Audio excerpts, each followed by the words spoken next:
Chapter 2. The next second was a blur. The car swerved right, missing Sophie by inches, then jumped the curb and sideswiped a streetlight. The heavy street lanterns cracked from the base and plummeted toward Sophie. No! It was her only thought as her instincts took over. Her hand shot into the air, her mind pulling strength from somewhere deep in her gut and pushing it out through her fingertips. She felt the force collide with the falling lantern, gripping on it like it was an extension of her arm. As the dust settled, she looked up and gasped. The bright blue lantern floated above her, somehow held up in her mind. It didn't even feel heavy, though she was sure it weighed a ton. "Put it down," a familiar accented voice warned, bringing her out of the trance. She shrieked and dropped her arm without thinking. The streetlight hurtled toward them. "Watch out!" Fitz shouted, yanking her out of the way a split second before the lantern crashed to the ground. The force of the impact knocked them over, and they tumbled to the sidewalk.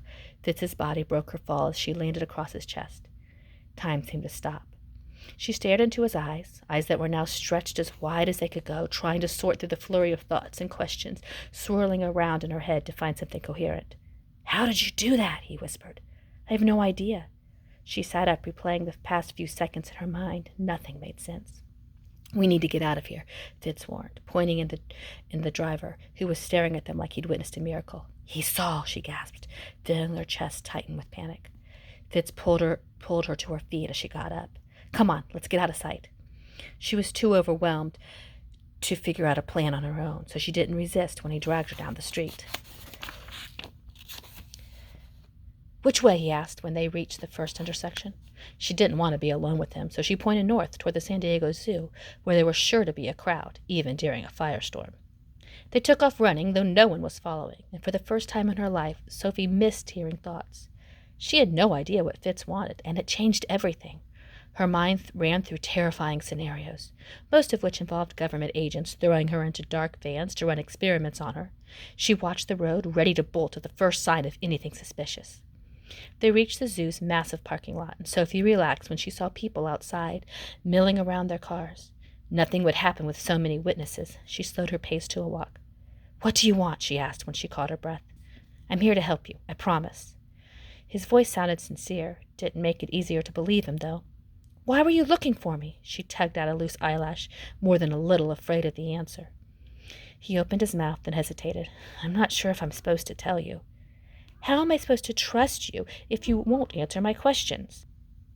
He considered that for a second. "Okay, fine, but I don't know much. My father sent me to find you. We've been looking for a specific girl your age, and I was supposed to observe and report back to him like always. I wasn't supposed to talk to you." He frowned like he was disappointed with himself. "I just couldn't figure you out. You don't make sense." "What does that mean?" "It means you're different from what I expected. Your eyes really threw me off." "What's wrong with my eyes?" She touched her eyelids and suddenly self-conscious. "We all have blue eyes, so when I saw them I figured I had the wrong girl again, but we didn't."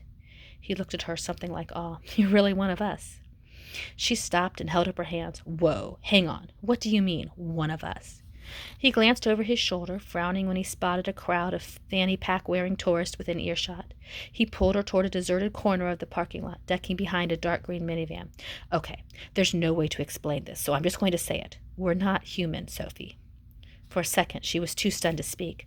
Then a hysterical laugh escaped her lips. "Not human," she repeated, shaking her head. "Right." "Where are you going?" he asked as she moved toward the sidewalk. "You're insane, and I'm insane for trusting you."